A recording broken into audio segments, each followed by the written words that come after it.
বন্ধুরা, আজকে দেখবেন আপনারা কিভাবে পাস্তা রান্না করতে হয়। পাস্তা রান্না করার জন্য আমরা প্রথমে পাস্তাগুলো সিদ্ধ করে নিলাম। এরপর দুটি পেঁয়াজ নিলাম, পেঁয়াজগুলো কুচি করে নিলাম।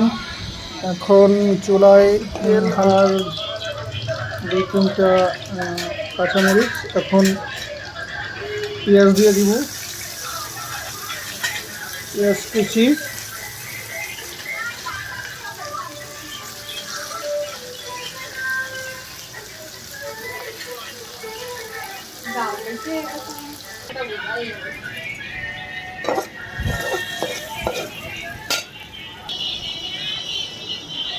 দিয়ে দিলাম একটা টমেটো হাত দিয়ে চটকায়। এবার দিয়ে দেব সস, দিয়ে দিব কিছু পরিমাণ জিরে গুঁড়ো। এবার একটা ডিম আমরা ভেঙে দিব, ভাজির সাথে একটা ডিম ভেঙে দিব। আরেকটা ডিম আমরা সাথে মিশিয়ে দিব।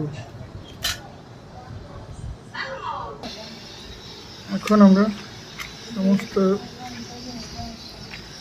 ডিমের সাথে পাস্তাগুলো মিশিয়ে নিব।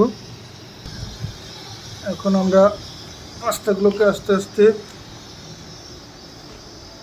অল্প অল্প করে দিব আর নাড়িয়ে চালিয়ে দিব। এবার সবগুলো দিয়ে দিব। এখন আমরা সবগুলো ঢেলে দিয়ে আস্তে আস্তে মশলাগুলোর সাথে মিক্স করার চেষ্টা করব। এভাবে ভাজতে থাকবো আমরা যতক্ষণ না পর্যন্ত আমাদের পাস্তাগুলো রেডি হয়। দেখতে থাকুন দর্শকবৃন্দ। বন্ধুরা, এটা আমাদের ফাইনাল পাস্তা রান্না।